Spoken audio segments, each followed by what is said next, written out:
तो चलिए साथियों शुरू करते हैं आज का अपना लेक्चर। आज के हमारे टॉपिक का नाम है एनवायरमेंट, यानी कि एनवायरमेंट के अंतर्गत हमारा जो टॉपिक चल रहा था उसमें हमने 2 लेक्चर पढ़ लिए हैं। एक एनवायरमेंट के बारे में एक जनरल इन्फॉर्मेशन थी जिसके अंतर्गत हमने पर्यावरणीय कारकों को समझा जो कि हमारे सिलेबस के अंदर लिखा हुआ था। साथ ही साथ हमने एनवायरमेंट के अन्य बेसिक कंसेप्ट को भी समझे। फिर हमने दूसरे टॉपिक के अंतर्गत या दूसरे लेक्चर के अंतर्गत हमने पढ़ा पारिस्थितिक तंत्र, और पारिस्थितिक तंत्र की भी आधारभूत बातें पढ़ी। अब पारिस्थितिक तंत्र का ये दूसरा लेक्चर है जिसके अंतर्गत हम थोड़ा एडवांस चीज पढ़ेंगे, जहां से प्रश्न आता है जैसे परीक्षा में पूछा जाता है पोषण स्तर, है ना, मानव कौन से पोषण स्तर का भाग है, कौन कौन से पोषण स्तर होते हैं। ये ध्यान रहे जैविक अजैविक घटक के अंतर्गत जो हमने पढ़े थे, उत्पादक, उपभोक्ता, प्राथमिक, द्वितीयक, तृतीयक, ये वो वाला टॉपिक नहीं है, लेकिन है लगभग उसी से संबंधित, है ना। जैविक घटक के अंदर उत्पादक और उपभोक्ता और अपघटक जो है उन्हीं को ही अलग अलग पोषण स्तर में रखा गया है। तो इस पोषण स्तर को हम पढ़ेंगे, साथ ही साथ खाद्य श्रृंखला और खाद्य जाल को भी समझेंगे। लेकिन शुरुआत करते हैं पारिस्थितिकी या पर्यावरणीय जो पिरामिड है उन पिरामिड से। पिरामिड क्या होता है? पिरामिड आपने देखा होगा, एक त्रिभुजाकार संरचना होती है। कैसी संरचना होती है? त्रिभुज के आकार की एक संरचना है, ठीक है। तो ये हमने बना दिया है एक पिरामिड। फिर हमें पता चलते हैं कि भाई कुछ पिरामिड सीधे हैं जैसे कि ये है, और कुछ पिरामिड उल्टे होते हैं। कुछ पिरामिड कैसे होते हैं? उल्टे होते हैं, ठीक है। पिरामिड थोड़ा मुझसे टेढ़ा बन गया होगा, बट कोई बात नहीं, टेढ़ा है पर मेरा है।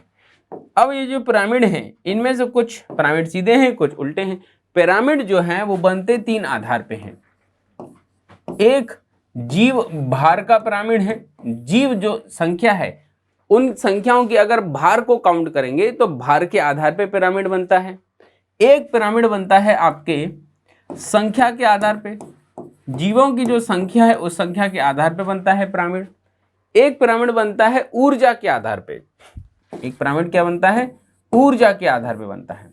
तो यहाँ पे पिरामिड जो बनाए जा रहे हैं, ये जो मैंने पिरामिड बनाए हैं, ये जो पिरामिड हैं वो 3 आधार पे बनते हैं। एक संख्या का पिरामिड है, एक भार का पिरामिड है, और एक ऊर्जा का पिरामिड है। अब यहाँ पे आपको एक चीज शुरुआती तौर पे गांठ बांध लेनी है, अच्छे से याद कर लेनी है। ऊर्जा का पिरामिड जो होगा हमेशा सीधा बनेगा। ऊर्जा का पिरामिड जो है वो हमेशा कैसा बनेगा? सीधा ही बनेगा। इसमें दूसरा कंसेप्ट ही नहीं है। क्यों नहीं है? क्योंकि ऊर्जा जो है सबसे पहले उत्पादक के द्वारा बनाई जाएगी, और उत्पादक के द्वारा बनाई गई जो ऊर्जा है उसका उपभोग आने वाले सभी उपभोक्ता करेंगे। तो सबसे ज्यादा ऊर्जा कहाँ बनाई जाएगी? यहीं बनाई जाएगी। तो सबसे ज्यादा ऊर्जा अपन यहाँ पे ले लेते हैं 1000 कैलोरी एग्जाम्पल के तौर पे। अब एक नियम है 10% का नियम। लिंडमान नाम का एक वैज्ञानिक है, उस लिंडमान नाम के वैज्ञानिक ने 10% का नियम दिया है, और ये बताया है कि ये जो उत्पादक हैं इस उत्पादक के द्वारा 90% एनर्जी का उपभोग किया जाएगा, 10% एनर्जी ट्रांसफर की जाएगी। 10% एनर्जी जब ट्रांसफर की जाएगी तो यहाँ पे ये मान लो जो प्राथमिक उपभोक्ता है, फिर उसके बाद ये द्वितीयक उपभोक्ता आएगा, प्राथमिक के बाद द्वितीयक उपभोक्ता आएगा, द्वितीयक उपभोक्ता के बाद तृतीयक उपभोक्ता आएगा, तृतीयक उपभोक्ता के बाद चतुर्थ या शीर्ष उपभोक्ता आएगा। इन सभी उपभोक्ताओं को 10% एनर्जी मिलती जाएगी।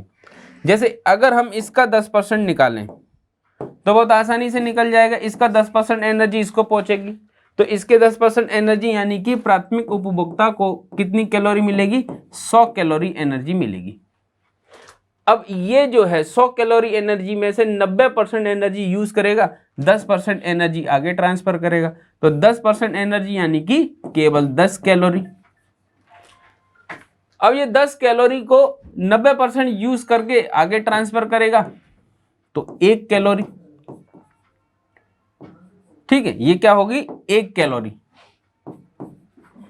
अब 1 कैलोरी का 10% आगे ट्रांसफर होगा तो 0.1 कैलोरी। ठीक है, तो कितना होगा 0.1 कैलोरी, 0.1 कैलोरी। तो हमेशा ऊर्जा का पिरामिड कैसा बनेगा, सीधा बनेगा।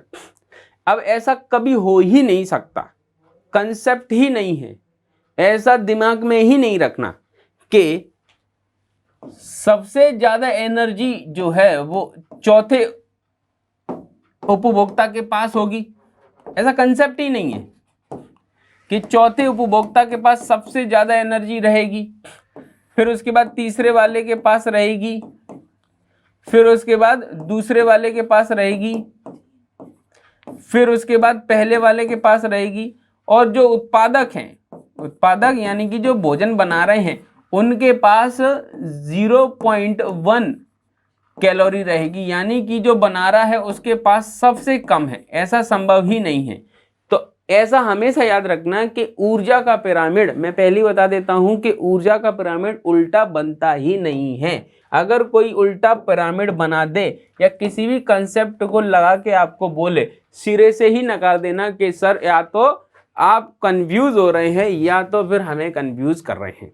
ऊर्जा का पिरामिड तो कभी उल्टा बन ही नहीं सकता, और परीक्षा में भी जब आएगा तो हमेशा इस बात को याद रखना कि ऊर्जा का पिरामिड हमेशा सीधा बनेगा। ऊर्जा का पिरामिड हमेशा सीधा ही बनेगा, परीक्षा में ये प्रश्न आता है। ठीक, अब जो जीव भार का और संख्या का पिरामिड है, ये भार और संख्या का पिरामिड जो है वो उल्टे और सीधे दोनों बनते हैं, है ना। ये जो पिरामिड है वो उल्टे और सीधे दोनों बनेंगे, ये उल्टा भी बनेगा और ये सीधा भी बनेगा।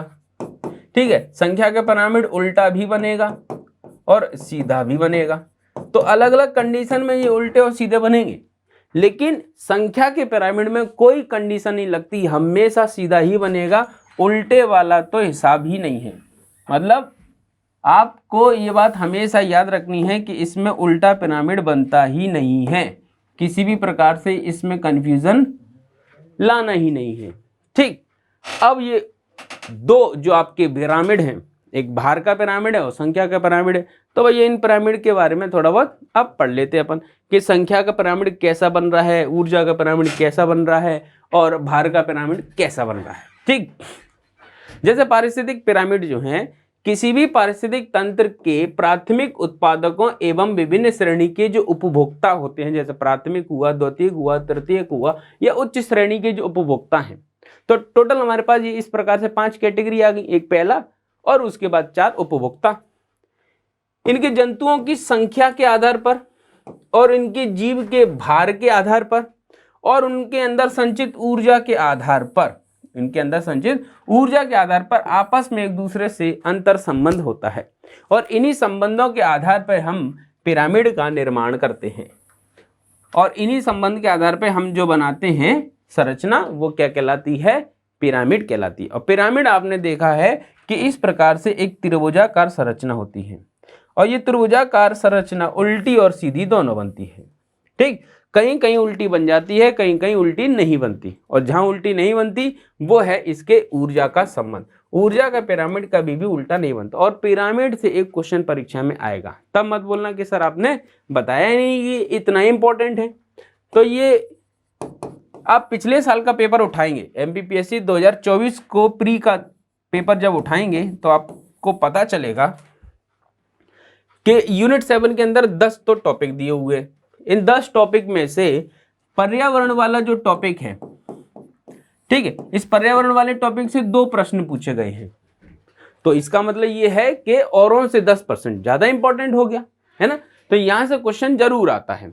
आगे अपन देखें, इस अवधारणा का प्रतिपादन, यानी कि ये जो पारिस्थितिकी पिरामिड है, इसका जो प्रतिपादन है वो चार्ल्स एल्टन नाम के वैज्ञानिक ने सन 1927 में, जब भारत में साइमन कमीशन का विरोध चल रहा था, उस समय ये चार्ल्स एल्टन नाम का वैज्ञानिक पारिस्थितिकी पिरामिड से संबंधित अवधारणा दे रहा था। अतः इन पिरामिड्स को एल्टोनियन पिरामिड भी कहा जाता है, क्योंकि एल्टोनियन नाम के वैज्ञानिक ने या एल्टन नाम के वैज्ञानिक ने इस अवधारणा का क्या किया है, प्रतिपादन किया है।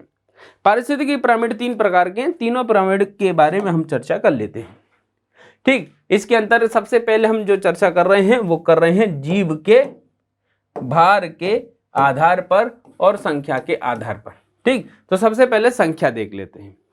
संख्या इंपॉर्टेंट है ना। तो संख्या के अंतर्गत देखें, ये पिरामिड सीधे और उल्टे दोनों प्रकार के बनते हैं। मैंने पहले ही बताया आपको, सीधे और उल्टे दोनों हो सकते हैं। उदाहरण के लिए घास स्थलीय और फसल स्थलीय पिरामिड जो होंगे वो सीधे बनेंगे। घास का और स्थलीय पिरामिड जो होगा, फसल का जो पिरामिड होगा वो सीधा बनेगा। कैसे? क्योंकि अगर हम संख्या की बात कर रहे हैं तो एक मैदानी क्षेत्र में घास कितनी ज्यादा होगी, गिन सकते हैं ना। अब उस घास पे जो प्राथमिक उपभोक्ता होंगे वो क्या है, भेड़ बकरी गाय भैंस, वो संख्या कितनी होगी? क्या वो संख्या घास की संख्या से ज्यादा हो सकती है? नहीं हो सकती ना। घास जो वहां पे उग रही है वो हजारों की संख्या में, लाखों की संख्या में घास उग रही है ना, बहुत सारी। तो संख्या यहाँ पे घास की ज्यादा है, अर्थात उत्पादक की ज्यादा है। फिर इसके ऊपर जो आश्रित होंगे, क्या इसके ऊपर जो आश्रित होंगे, गाय बैल भैंस बकरा बकरी टिड्डा टिड्डी टिड्डे जितने भी होंगे उनकी संख्या इससे तो कम होगी ना। फिर इनको खाने वाले जो होंगे द्वितीयक उपभोक्ता वो और कम होंगे, तृतीयक उपभोक्ता और कम होंगे, है ना। तो लगातार ऊपर की ओर जाएंगे तो संख्या हमें कम दिखाई दे रही है। तो यहां पे हमें ये चीज समझ में आ रही है कि एक स्थिति ऐसी भी बनती है संख्या में कि जब वो पिरामिड कैसा बनता है, सीधा बनता है। और सीधा कब बनेगा? जब नीचे संख्या ज्यादा होगी। लेकिन अगर संख्या निश्चित बता दी जाती है, जैसे एक पेड़ का पिरामिड है ना, तो एक पेड़ का पिरामिड तो उल्टा बनेगा, क्योंकि एक पेड़ में एक ही पेड़ जो है उत्पादक है। अब इस पर आश्रित ज्यादा लोग जीव होंगे ना, जैसे इस पे टिड्डा भी बैठ रहा है और इस पे कबूतर भी बैठ रहा है, खरगोश भी आ रहे हैं आसपास, तो कहीं ना कहीं जो शाकाहारी जीव है उस एक पेड़ से तो ज्यादा संख्या होगी।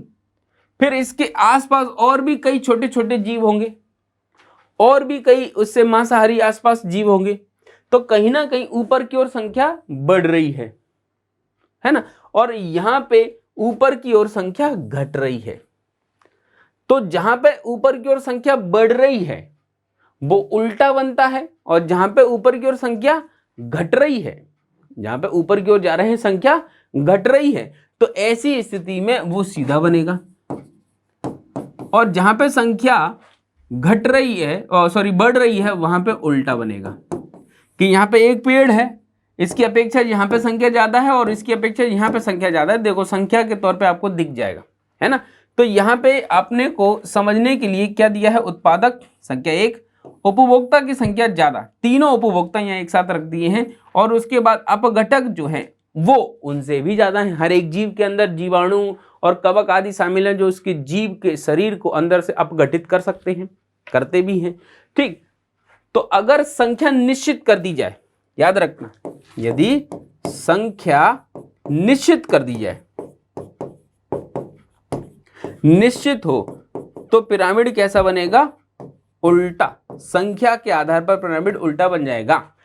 कि एक गार्डन की बात करेगा, एक गार्डन में 10 पेड़ हैं, बताओ, तो 10 पेड़ पे आश्रित जीवों की संख्या ज्यादा होगी ना, और उनके अंदर अपघटक की संख्या और भी ज्यादा होगी। तो संख्या का पिरामिड सीधा और उल्टा दोनों बनता है। सीधा कब बनता है, जब अपन घास के आधार पर देख रहे हैं, फसल के आधार पर देख लें, तो ऐसी स्थिति में पिरामिड सीधा बनता है। जबकि एक पेड़, संख्या निश्चित होगी, एक पेड़ के पारिस्थितिक तंत्र का पिरामिड बिल्कुल उल्टा बनेगा, क्योंकि एक पेड़ में उत्पादक की संख्या निश्चित हो गई है और उसके ऊपर आश्रित जो उपभोक्ता होंगे, अपघटक होंगे, उनकी संख्या हमेशा ज्यादा ही होगी। ठीक, तो संख्या निश्चित होती है, पिरामिड संख्या के आधार पर उल्टा बन जाता है। जब संख्या नहीं देता है, क्षेत्र बताता है, तो ऐसी स्थिति में पिरामिड सीधा बन जाता है। फिर उसके बाद देखेंगे जी भार का, यानी कि भार का पिरामिड देखेंगे, तो भार का पिरामिड भी सीधा और उल्टा दोनों बनता है ना। तो यहाँ पे विशेषता है कि भार का पिरामिड भी सीधा उल्टा दोनों बनता है। अब जब सीधा उल्टा दोनों बनता है तो हमें यहाँ ये देखना पड़ेगा कि सीधा कब बन रहा है, उल्टा कब बन रहा है ना। तो उदाहरण के लिए वन घास स्थल, वन यानी कि जंगल, और घास जो है पारिस्थितिक तंत्र के पिरामिड जो बनाते हैं वो सीधे बनाते हैं। तो वन के अंतर्गत हम पेड़ पौधों को देखेंगे, तो पेड़ पौधे उत्पादक है ना। अब इन पेड़ पौधों की जो अपन, अच्छा पुष्पा मूवी देखी होगी, पुष्पा मूवी के अंदर जंगल में पेड़ हैं बहुत सारे, है ना। संख्या के आधार पे भी ये क्या हो गया, संख्या के आधार पे भी सीधा हो गया। और इन पेड़ों को अगर हम तौलें तो भार के आधार पे जो जानवर हैं उनसे तो ज्यादा वजन निकले ना, घास है, पेड़ है कितने सारे, और उनका भार हमेशा जनसंख्या वहां पे पाई जाने वाली जो जीवों की होगी, अन्य जंतुओं की होगी, उनसे तो इनका भार ज्यादा होगा, है ना। तो कुल मिला के भार का पिरामिड भी सीधा बन रहा है, भार का पिरामिड भी सीधा ही बन रहा है, क्योंकि यहाँ पर पेड़ पौधे घास आदि जो चीजें हैं जो उत्पादक हैं उनका भार सबसे ज्यादा है, जंगल में भी है, घास में भी है ना। क्योंकि इनमें एक बड़ा आधार प्राथमिक उत्पादकों से बना होता है और शीर्ष पर लघु स्तर पोषण स्तर है, यानी कि ऊपर की ओर जाते आएंगे तो संख्या कम होती जा रही है। तो संख्या के कम होने से भार भी कम होगा। अब एक जंगल में 8 शेर होंगे, ज्यादा ज्यादा 20 होंगे, 20 में कितना वजन होगा, जंगल में पाए जाने वाले पेड़ से तो ज्यादा नहीं होगा। तो ऐसी स्थिति में हम यहाँ पे ये याद रख सकते हैं कि संख्या का पिरामिड जो है और भार का पिरामिड है, संख्या और भार दोनों का जो पिरामिड है वो कैसा बनता है, सीधा बनता है। कब, जब संख्या निश्चित ना हो, है ना। लेकिन जब संख्या निश्चित कर दी जाती है तो फिर वो उल्टा बन जाता है ना। तो ऐसी स्थिति में यहाँ पे सबसे ज्यादा इंपॉर्टेंट है तालाब। तालाब के अंतर्गत जो उत्पादक होते हैं, है ना, वो बहुत कम मात्रा में होते हैं। तालाब के अंतर्गत जो छोटी छोटी घास है वो कितनी मात्रा में होगी, उससे ज्यादा तो मछलियों का भार होगा ना, है ना। तो ऐसी स्थिति में भार के आधार पे अगर हम देखें तो भार के आधार पे तालाब का पिरामिड परीक्षा में बहुत बार पूछते हैं, भार के आधार पे जो तालाब का पिरामिड है वो उल्टा बनता है, क्योंकि उत्पादक उसमें कम मात्रा में है ना। पादप प्लवक लिखा हुआ है, इसे फाइटोप्लैंक्टन्स कहते हैं। तो ये बहुत कम मात्रा में है, यानी कि बहुत कम मात्रा में है, तो इनका भार भी कितना ज्यादा होगा, छोटी छोटी सी तो घासें होती हैं। अब यहाँ पे पाई जाने वाली मछलियां ज्यादा होंगी, उन मछलियों को खाने वाली और भी मछलियां ज्यादा होंगी, तो इन मछलियों का भार जो है वो ज्यादा है। देखो इन 5-6 मछलियों के भार से ज्यादा तो इनका भार है, क्योंकि ये शार्क बड़ी मछली है, तालाब में तो नहीं होती, लेकिन हम अंदाज लगा सकते हैं बड़ी मछलियों का भार ज्यादा होता है, छोटी मछलियों का भार कम होता है। फिर उससे कहीं ना कहीं देखा जाए तो उत्पादक जो हैं वो छोटी छोटी घास, उनका भार तो और ही कम होता है ना। काई वगैरह क्या ही वजन होता है उसमें।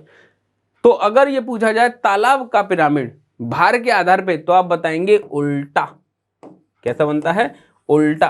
तालाब का पिरामिड जो है भार के आधार पे उल्टा बनता है, और भार का पिरामिड वैसे देखा जाएगा तो सीधा ही बनेगा, है ना। मैंने आधार आपको बता दिए हैं। तो यहाँ पे हमने जो देखा, कुल मिला के ये जो पिरामिड है जिसके बारे में जानकारी चार्ल्स एल्टन दे रहे हैं, 1927 में दे रहे हैं, और इम्पॉर्टेंट टॉपिक है एमपीपीएससी प्री 2024 के अंतर्गत यहाँ से 2 क्वेश्चन आए हुए हैं, है ना। और एल्टन के द्वारा दिए जाने के कारण इसे एल्टोनियन पिरामिड भी कहते हैं।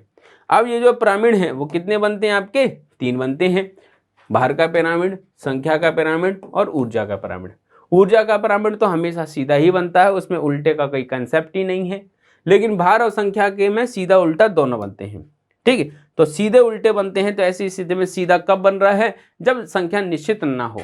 उल्टा कब बन रहा है, जब संख्या निश्चित हो। तो संख्या के पिरामिड निश्चित संख्या में उल्टा, और निश्चित संख्या नहीं है तो सीधा। और भार के पिरामिड में भी आप ये समझ लो कि सीधा ही बनता है। उल्टा कब बनता है, जब वो तालाब की बात कर दे, तालाब का पिरामिड उल्टा बन जाता है, ठीक है। क्योंकि इसके विपरीत अनेक जलीय पारिस्थितिक तंत्र में जीव भार का पिरामिड उल्टा बनेगा, क्योंकि इसमें प्राथमिक उपभोक्ताओं यानी कि फाइटोप्लैंक्टन्स की संख्या अधिक होते हुए भी इनका जो भार है वो बहुत कम होता है। जबकि उच्च मांसाहारी बड़ी जो मछलियां हैं, जंतु जो हैं, उनकी संख्या का भार जो है वो बहुत ज्यादा होता है, ठीक है। अब ऊर्जा के पिरामिड की बात करेंगे तो भैया जो अभी मैंने बताया था वही सारी चीजें यहाँ पे एक बार फिर से देख लेते हैं। जब पारिस्थितिक तंत्र के विभिन्न पोषण स्तरों की कार्यात्मक भूमिका की तुलना करने के लिए सर्वोत्तम ऊर्जा जो है वो पिरामिड में ही हमें दिखाई देती है ना। और ऊर्जा का पिरामिड ऊष्मागतिकी के नियमों का पालन करता है, थर्मोडायनेमिक्स के जो लॉ है उसका पालन करता है कि जब एक स्तर से दूसरे स्तर में जाती है तो ऊर्जा का कुछ भाग जो है अपव्यय हो जाता है ना। अब अपव्यय का मतलब किसी दूसरे रूप में वो रूपांतरित हो जाती जो हमारे उपयोग में होती नहीं है। ऊर्जा का पिरामिड सदैव सीधा बनता है, ये बात को आप 100% नोट करके लिखेंगे। ऊर्जा का पिरामिड हमेशा 100% कैसा बनता है, सीधा बनता है। प्राथमिक उत्पादक सूर्य की ऊर्जा को पहले रासायनिक ऊर्जा के रूप में परिवर्तित करते हैं, जबकि फिर बाद में इसको कार्बनिक ऊर्जा से आगे चल के अपने उपभोग में ले लेते हैं। जैसे ग्लूकोज आदि को अपने उपभोग में लेते हैं कार्बनिक पदार्थ के रूप में जो बनती है। हरे पौधे केवल 10% ऊर्जा ही अपने में संचित कर पाते हैं, शेष 90% विभिन्न जैविक क्रियाओं में उपभोग कर लेते हैं। यानी कि वो अपने शरीर में 90% एनर्जी को यूज में लाते हैं, 10% एनर्जी जो है वो अन्य श्रेणी के उपभोक्ताओं में आगे चल के ट्रांसफर हो जाती है। यानी कि हर एक व्यक्ति की जो ऊर्जा है, हर एक जीव की जो ऊर्जा है वो आगे चलकर 10% ट्रांसफर होती है। तो ये है आपके ऊर्जा का पिरामिड। जो हमने यहाँ देखा 1000 कैलोरी हरे पादप, हरे क्यों लिखी, क्योंकि हरे पादप ही क्या होते हैं, उत्पादक होते हैं। ठीक, बाकी का कवक भी पादप के अंतर्गत आता है, लेकिन कवक उत्पादक नहीं है। ठीक, तो ये जो है वो दूसरे स्तर पे जाएगा तो 100 कैलोरी करेगा, फिर ये तीसरे स्तर पे जाएगा तो 10 कैलोरी करेगा, फिर ऊपर जाएगा तो बड़े मांसाहारी 1 कैलोरी, है ना। यानी कि एनर्जी जो है ऊपर जाती जा रही है, प्राथमिक, द्वितीयक, तृतीयक उपभोक्ता, तो हमेशा एनर्जी का केवल 10% ही ट्रांसफर हो रहा है। तो ये मैंने पहले ही कहा है, ऊपर की ओर जो कम होते जा रहे हैं तो पिरामिड सीधा बनेगा, और ऊपर की ओर संख्या बढ़ती जा रही है तो उल्टा बन जाएगा। लेकिन यहाँ पे कैसा बन रहा है, सीधा बन रहा है। क्यों बन रहा है कि ऊपर की ओर संख्या जो है कम होती जा रही है, इसलिए ये सीधा बन रहा है। ठीक है, फिर उसके बाद देखेंगे पोषण स्तर। ठीक, इंपॉर्टेंट है पोषण स्तर, जहां पे आप देख रहे हैं 1 2 3 4 5 पोषण स्तर, जिसमें से सबसे पहले उत्पादक है, फिर primary, secondary, tertiary and seeds. अलग अलग पोषण स्तर पर जीव शामिल हैं। ठीक, यानी कि जो जीवन यापन कर रहे हैं अपने पोषण के आधार पर, उन्हें अलग अलग पोषण स्तर में बांटा गया है। पारिस्थितिक तंत्र में जिस बिंदु पर एक जीव से दूसरे जीव में ऊर्जा स्थानांतरण होती है उसे पोषण स्तर कहते हैं। एक जीव से दूसरे जीव में ऊर्जा ट्रांसफर होती है उसे पोषण स्तर कहते हैं। जैसे उत्पादक जो है वो प्रकाश संश्लेषण की क्रिया द्वारा भोजन बना लेता है, तो वो एक पोषण स्तर है। फिर जब घास, उत्पादक है ना, उस घास को कौन खा लेता है, खरगोश खा लेता है, तो वो घास को खरगोश जब खाता है तो खरगोश को ऊर्जा वो ट्रांसफर हो जाती है, तो वो दूसरा पोषण स्तर हो गया। और उस खरगोश को कौन खा लेता है, भेड़िया खा लेता है, तो भेड़िया खा लेता है तो इस भेड़िया में ऊर्जा ट्रांसफर होगी, वो अगला पोषण स्तर। इस भेड़िया को शेर खा जाता है तो शेर अगला पोषण स्तर। तो इस तरीके से पोषण स्तर हमारे बनते जाते हैं। पारिस्थितिक तंत्र में ऊर्जा का यह स्थानांतरण एक पदानुक्रम यानी कि हायरार्की के आधार पर संपन्न होता है, जो आहार श्रृंखला यानी कि फूड चेन के नाम से भी जानी जाती है। एक निश्चित क्रम में कि इसको खाने वाले ये, इसको खाने वाले ये, इसको खाने वाले ये, इसको खाने वाला ये, एक फूड चेन हो गई। जब आपस में ये जो फूड चेन उलझ जाती तो उसको फूड चेन की जगह खाद्य जाल कहते हैं। ठीक, इनके 4 हमने मुख्य पोषण स्तरों को देखा हुआ है ना। तो 4 जो मुख्य पोषण स्तर हैं वो हम देखते हैं। सबसे पहले पादप जगत, ये पहला पोषण स्तर है। इसके अंतर्गत हरे पादप शामिल हैं। हरे पादप, केवल ग्रीन प्लांट, ये भी एमपीपीएससी में प्रश्न पूछा गया है और बच्चे बहुत कंफ्यूज रहे थे कि सर ग्रीन प्लांट आएगा, प्लांट आएगा। अरे भाई, प्लांट का मतलब तो कहीं ना कहीं उसमें कवक भी है ना। अगर क्या पोषण के आधार पर या इस वर्गीकरण के, अच्छा बायोलॉजिकल वर्गीकरण अलग है ना, और अगर हम एनवायरमेंट के आधार पर क्लासिफिकेशन देखें तो वो अलग है, क्योंकि कवक जो है वो अपघटक के अंतर्गत आता है, उसकी भूमिका अपघटन करने की है, और हरे पादप जो हैं वो उनकी भूमिका उत्पादक है, इसलिए वो उत्पादक के अंदर आते हैं। तो यहाँ पे जो पादप लिखा है पादप जगत के अंतर्गत, यहाँ पे हम केवल और केवल हरे पादप को समझ रहे हैं, जो कि कौन है, उत्पादक है ना, जो कौन है, उत्पादक, ठीक, जो भोजन का निर्माण कर रहे हैं। आहार श्रृंखला में पोषण स्तर 1 यानी कि पहला जो पोषण स्तर है वो स्वपोषी प्राथमिक उत्पादक के अंतर्गत आते हैं। स्वपोषी यानी कि जो अपना भोजन स्वयं बना ले, जैसे हरे पादप, है ना, वहां पे हरे पादप लिखा है, इंपॉर्टेंट है। इस स्तर पर हरे पौधे प्रकाश संश्लेषण के माध्यम से, प्रकाश ऊर्जा की सहायता से एक प्रकाश संश्लेषण की विधि द्वारा आहार निर्मित करते हैं, यानी भोजन का निर्माण करते हैं। जैसे इसके अंतर्गत हरे पादप है, नील हरे शैवाल है, मतलब ब्लू ग्रीन एल्गी है, फाइटोप्लैंक्टन्स है, ये सारे इसके अंतर्गत शामिल हैं। ठीक है, फाइटोप्लैंक्टन्स यानी कि जो समुद्र, नदी, तालाब, झील आदि के अंतर्गत जो छोटी छोटी घासें होती हैं जो अपना भोजन स्वयं बनाती हैं, वो फाइटोप्लैंक्टन्स हैं। फिर दूसरा पोषण स्तर यानी कि इनको खाने वाले, घास आदि को खाने वाले जो जीव हैं वो दूसरे पोषण स्तर के अंतर्गत आएंगे, है ना। जो जंतु अपना आहार स्वयं नहीं बना सकते बल्कि अपने आहार के लिए पहले पोषण स्तर के जीवों पर आश्रित रहते हैं। पहले पोषण स्तर के जीव जो थे वो हरे पादप थे, उन पर आश्रित रहने वाले जो जीव हैं वो दूसरे पोषण स्तर के अंतर्गत शामिल होंगे, है ना। इसके अंतर्गत आएंगे आपके द्वितीयक उपभोक्ता, प्राथमिक उपभोक्ता। इन्हें प्राथमिक उपभोक्ता भी कहा जाता है ना। इन्हें क्या कहते हैं अपन, प्राथमिक उपभोक्ता भी कहते हैं। इसके अंतर्गत शाकाहारी और जो चरने वाले जंतु हैं जैसे भेड़, बकरी, गाय, खरगोश आदि, ये सब शामिल होते हैं, है ना। ये प्राथमिक उपभोक्ता हैं। और दूसरा पोषण स्तर है, ये दोनों याद रखना है। प्राथमिक उपभोक्ता तो हैं लेकिन पोषण स्तर में दूसरे नंबर पे है। पोषण स्तर में दूसरे नंबर पे क्यों है, क्योंकि पहला पोषण स्तर तो उत्पादक है। पहला पोषण स्तर क्या है, उत्पादक है ना। फिर उसके बाद आगे बढ़ेंगे तो तीसरा पोषण स्तर, तो तीसरे पोषण स्तर में जो जंतु अपना आहार के लिए दूसरे पोषण स्तर पर आश्रित होते हैं, जो शाक भक्षी या चरने वाले जंतु होते हैं उनको खा जाते हैं, वो तीसरे पोषण स्तर के अंतर्गत आते हैं। इन्हें मांस भक्षी कहते हैं या द्वितीय उपभोक्ता के अंतर्गत ये शामिल होते हैं, है ना। द्वितीय उपभोक्ता के अंतर्गत शामिल हैं। चौथा पोषण स्तर, इस पोषण स्तर के अंतर्गत वे जंतु आते हैं जो निचले 3 पोषण स्तरों से प्रत्यक्ष अप्रत्यक्ष रूप से अपना आहार प्राप्त करते हैं। मनुष्य इसी पोषण स्तर का सर्वाधिक महत्वपूर्ण सदस्य है। तो भैया ये बात याद रख लेना, अगर पोषण स्तर के आधार पर पूछे कि मानव कौन से पोषण स्तर का भाग है तो आप बोलेंगे चौथे पोषण स्तर का है। अगर ये पूछे कि कौन सा उपभोक्ता है तो द्वितीय उपभोक्ता है। ये चीजें बहुत जरूरी हैं, थोड़ा इसमें आप कंफ्यूजन ना हो तो मैं अलग से बता देता हूं कि जो जैविक घटक है, जैविक घटक है, इस जैविक घटक के अंदर हमने पहले लिखा उत्पादक, ठीक है, फिर हमने लिखा उपभोक्ता,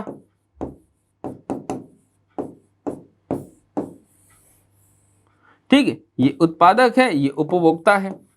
उपभोक्ता के अंतर्गत प्राथमिक, द्वितीयक, तृतीयक, मूल रूप से अपन 3 ही रख लेते हैं, तृतीयक। फिर उसके बाद तीसरे नंबर पे है अपघटक, ठीक है। अपघटक के अंतर्गत शामिल है आपके कवक और जीवाणु, ये हैं आपके जैविक घटक जो हमने पर्यावरण के अंतर्गत या पारिस्थितिक तंत्र के अंतर्गत पहले लेक्चर में पढ़ा, है ना। अब इसके अंतर्गत मानव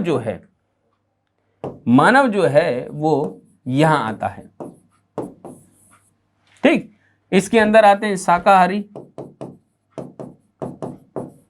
इसके अंदर आते हैं मांसाहारी, ठीक, जो प्योरली मांसाहारी हैं। मानव घास मांस दोनों खा जाता है। तो इसके अंदर आएंगे हरे पादप, समझ गए। ये भी हम क्या करते हैं, व्हाइट से लिख देते हैं, सब व्हाइट व्हाइट हो रहा है तो ये भी व्हाइट होंगे। कवक और जीवाणु, तो ये हो गए आपके जैविक घटक। अब हम बात कर रहे हैं यहाँ पे पोषण स्तर की। किसकी बात कर रहे हैं हम? पोषण स्तर की। पोषण स्तर आपके सीधे सीधे कितने हैं? पहला है ना, पहला पोषण स्तर,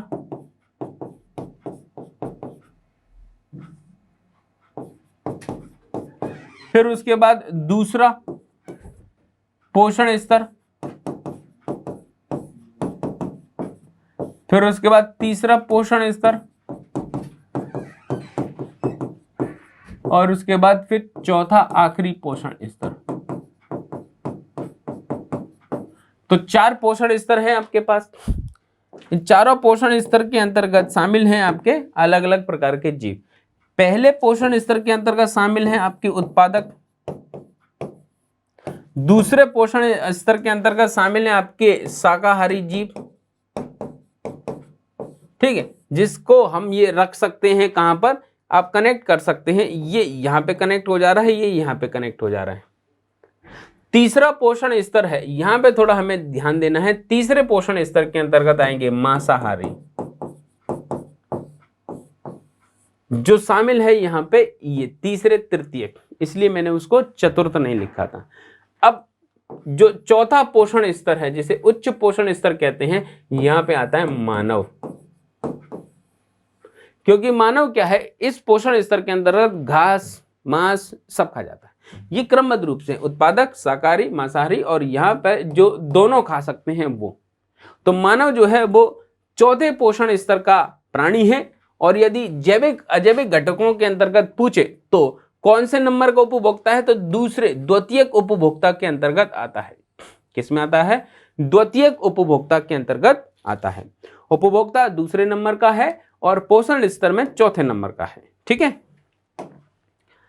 चलिए, तो मनुष्य इस पोषण स्तर का सर्वाधिक महत्वपूर्ण सदस्य है। इस स्तर के जंतु में सर्वाहारी जो जंतु हैं वो शामिल होते हैं।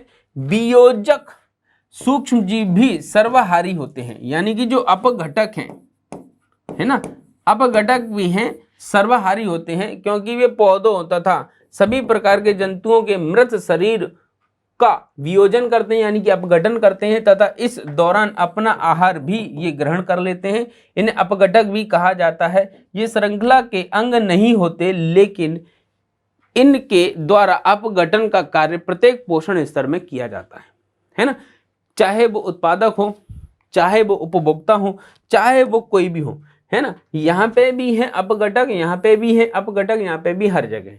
तो पोषण स्तर का भाग वो नहीं होते, है ना। अपघटक जो है वो पोषण स्तर का भाग नहीं है। ठीक है, तो ये हो गए आपके 4 पोषण स्तर। अगले इसी आधार पे हम बात करेंगे एक एक करके चीजें जो यहाँ पे आपको दिखाई देंगी बहुत बढ़िया व्यवस्थित तरीके से। 4 पोषण स्तर हैं। इन चारों पोषण स्तर में ये वियोजक जो है, यानी कि जो आपका अपघटक है, वो सब में शामिल है, इसमें इसमें उसमें उसमें सब में शामिल है ना।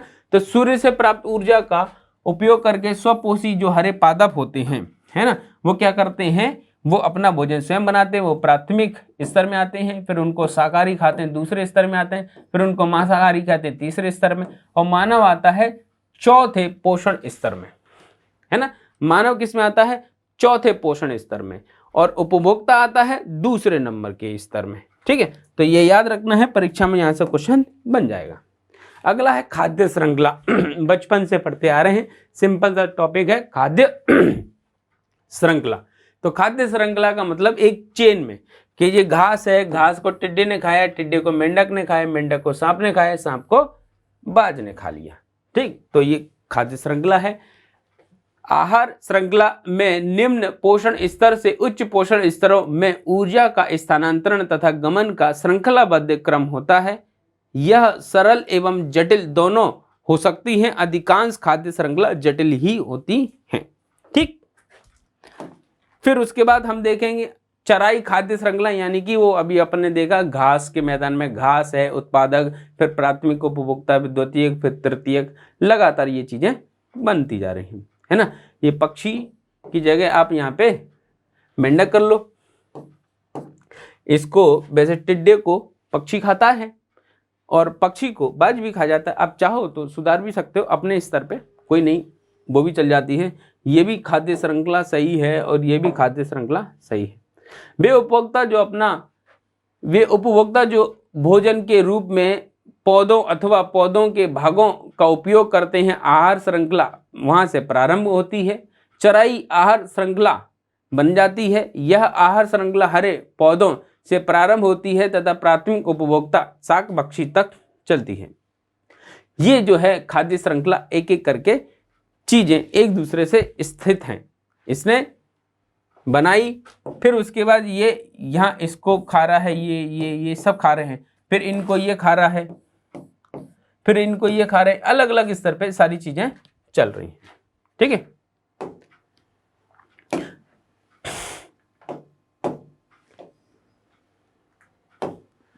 अब खाद्य जाल है। खाद्य जाल और ही थोड़ा सिंपल है। ये घास है, घास को चूहे ने खाया, टिड्डे ने खाया, ठीक है, और इस टिड्डे को जो है टिड्डे ने बीज को भी खाया, है ना। इस टिड्डे को गौरैया भी खा गई, इस टिड्डे को कीड़ा भी खा गया, इस टिड्डे को कौन खा जाएगा और कौन, बहुत सारे लोग खा जाएंगे। ठीक है, कीड़ा जो है इस शिकारी मार देगा, उल्लू, उल्लू को बाज, लोमड़ी को खा जाएगी। ठीक, ये सब आपस में क्या है कि उलझ गए हैं। जब आपस में उलझ गए, एक्चुअली आपस में उलझा दिए हैं मैंने। क्यों उलझा दिए हैं? क्योंकि इन उलझन को ही तो जाल कहेंगे, है ना। इन सब को उलझाने का उद्देश्य क्या है? आपस में एक दूसरे से मिक्स हो गए, कौन किसको खा रहा है पता ही नहीं चल रहा है ना। तो सभी पोषण स्तर आपस में जब मिक्स हो जाते हैं तो उसको हम कहते हैं खाद्य जाल।